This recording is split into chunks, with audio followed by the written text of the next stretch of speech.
Oke, Salma. Oke, mungkin Kak Jedar sama Kak Vincent sebelumnya turut berduka cita atas ini seperti apa sih kronologi awal Kronologi meninggalnya. Jadi meninggalnya pada tanggal 28 Desember itu di jam 6.30 pagi. Memang almarhum papa itu udah dalam keadaan tertidur. Itu udah sekitar 3 hari. Jadi total 5 hari setelah pulang dari berobat ke Malaysia gitu. Jadi dari pulang 2 hari masih oke. Terus di hari ketiganya tertidur sampai di hari kelima meninggal dunia gitu. Kak, punten kelontok sakitnya lebih ke punten. Kalau sakitnya sebenarnya udah banyak banget sih. Kebetulan papa itu dari usia 40 tahun tuh udah mulai banyak penyakit. Dimulainya sih sebenarnya dari diabetes. Terus dari diabetes tuh merambat ke jantung, kolesterol, darah tinggi, stroke. Terus yang baru-baru ini ya sakitnya tambah lagi ke ginjal, ke paru-paru, ke empedu, terus sama ke stroke lagi gitu. Jadi memang sakitnya udah lama. Terus kan kita ya sebagai keluarga ya berusaha buat berobat gitu. Cuma memang almarhum mungkin sekitar beberapa tahun terakhir tuh udah selalu mengeluh gitu, udah capek, nggak kuat, mau pulang gitu. Jadi ya memang kita sebagai keluarga ya, aku terutama sebagai anak ngelihatnya juga kasihan gitu. Sakitnya memang luar biasa ya, karena udah macam-macam, obatnya aja yang diminum banyak banget. Jadi kalau udah sakit tuh almarhum memang terakhir emang udah nggak bisa jalan. Kalau jalan mesti dibopong. Terus memang keadaannya udah lemah, udah lemes, dan terakhir juga pas yang 3 hari tertidur itu makan juga udah dijus, udah disuapin. Itu pun kan almarhum tertidur jadi udah nggak sadar kan. Jadi ya keadaannya memang udah kasihan banget gitu. Makanya aku bilang sama mama ikhlas ya gitu. Mungkin ini papa udah saatnya pulang. Jadi di malam sebelum papa meninggal itu aku sama Vincent kita ke rumah papa. Terus ya udah di situ, karena aku tanya dulu kan sama mama sama kakak-kakak gitu, ini gimana, udah ikhlas ya kalau papa pulang gitu. Semuanya udah ikhlas. Jadi di malam itu ya udah aku doain sungguh-sungguh gitu, papa kalau mau pulang papa pulang aja. Papa udah melakukan banyak hal luar biasa di hidup ini, udah jadi ayah yang sukses, yang bikin anak-anak berhasil. Jadi papa kalau mau pulang papa pulang aja, papa jangan menderita terus gitu.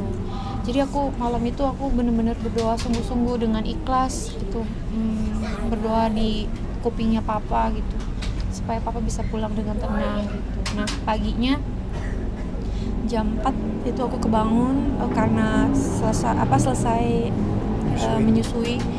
Itu aku juga doain lagi ke Tuhan gitu, minta papa dijemput, diberikan jalan yang tenang. Tuhan mendengar doa aku. Jam 6-nya papa dijemput pulang gitu. Tadi udah punya firasat ya Kak? Kalau aku sih iya sih, aku udah punya firasat gitu, karena ngeliatin keadaan papa kan emang udah sakit-sakitan terus, sudah menderita banget ya pokoknya gitu. Kak Jedar mungkin sosok ayah buat Kak Jedar sebagai seorang anak seperti apa sih, dan yang belum terrealisasikan apa sih yang pengen ke ayah? Kalau buat aku sih sosok papa tuh luar biasa ya. Aku mungkin satu-satunya anak yang nggak pernah dimarahin sama seorang ayah tuh aku. Jadi mau aku ngelakuin hal apapun yang salah tetap diterima, tetap dirangkul, tetap di support gitu. Jadi dari kecil aku emang nggak pernah yang namanya dimarahin sama papa gitu. Jadi aku emang belajar banyak banget kasih sayang, kesabaran dari papa itu luar biasa gitu. Jadi aku merasa apa ya, bener-bener seperti putri kecilnya papa gitu. Emang dari kecil papa selalu sayang banget sama aku gitu. Sampai aku besar pun, sampai aku kadang bikin salah, bikin malu keluarga, bikin apapun itu, papa masih nerima aku, justru papa support aku luar biasa gitu. Pokoknya papa amazing deh. Kayak ya udah, contohnya kayak aku udah bertahun-tahun gitu ya masuk TV gitu. Sampai mungkin terakhir papa masih sehat tuh, papa masih suka fotoin aku gitu di layar TV gitu. Terus fotonya dikirim ke aku, nih kamu nih lagi ada di TV nih, papa nonton gitu. Selalu kayak gitu. Padahal aku udah maksudnya udah bertahun-tahun juga di TV, tapi papa masih tetap kayak gitu. Terus aku tuh banyak banget dengar cerita dari orang-orang, iya ini kemarin papanya Jessica sempat dirawat nih di sini. Tiap hari papanya ceritain soal Jessica terus. Saya papanya Jessica Iskandar gitu-gitu. Terus kayak banyak banget yang cerita yang datang kayak saya pernah nih ditraktir kacang hijau sama papanya Jessica. Saya pernah ketemu papanya Jessica di sini, orangnya baik banget gitu-gitu. Jadi banyak banget cerita-cerita yang luar biasa yang aku dengar dari orang-orang gitu, selain yang aku alami sendiri gitu. Jadi papa orang baik, aku berdoa buat papa, semoga papa diberikan ketenangan, jalan yang mudah, jalan yang lapang untuk pulang ke sisi Tuhan. Udah ya, aku mau pulang dulu. Kak Vincent menguatkan mungkin bertubi-tubi dihadapi cobaan, mungkin kakak hindarnya seperti apa sih mungkin? Aku sih gimana ya, aku tetap manusia biasa ya. Aku ada sedihnya juga, ada dropnya juga gitu. Tapi aku beruntung banget itu didampingi sama suami yang selalu ada di sisiku, yang mendoakan aku, yang support aku, dan anak-anak juga jadi penguat. Terutama bayi yang baru lahir itu bikin aku misalkan aku sedih, oke, aku sadar lagi aku nggak boleh sedih karena ngaruh banget ke ASI kan. Jadi aku berusaha untuk tegar buat anak-anak, buat bayi yang baru lahir gitu. Tapi itu semua nggak lepas dari dukungan support suami dan keluarga juga. Mas Vincent mungkin menguatkan istri tercinta seperti apa sih? Secara mental dan fisik, apa yang dia ingin sebisa mungkin saya ada buat dia, dan kita udah jadi satu tim. Jadi mau gimana pun saya juga harus pecah badan sama dia untuk juga support keluarga besarnya istriku, bukan hanya dia doang. Jadi ya dari segala sisi yang bisa membuat dia nyaman dan tenang, disitulah saya berada. Sosok papa sendiri di mata Mas Vincent seperti apa sih? Orang yang kuat, teguh, idola sebenarnya. Dia memang contoh yang terbaik sebagai lelaki yang memang bertanggung jawab. Soalnya Papa Iskandar ini, Papa Hardi, dia punya 5 anak dan 5-5-nya jadi, 5-5-nya sukses, sehat secara mental dan fisik. Dia juga udah menjadi opa yang disayangi juga dengan cucu-cucunya semua. Dan menurut saya pribadi dia menjadi role model.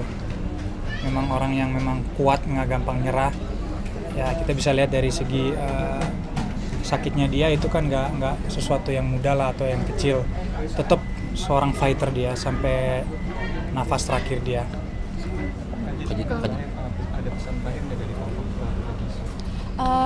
Sebenarnya papa udah ini sih, maksudnya udah susah buat ngomong gitu terakhir gitu. Jadi kalau pesan-pesan waktu aku masih muda gitu, pesan-pesan ya banyak lah hal yang diajarin ke aku mengenai hidup, mengenai memaknai hidup gitu supaya tetap kuat dan waras gitu.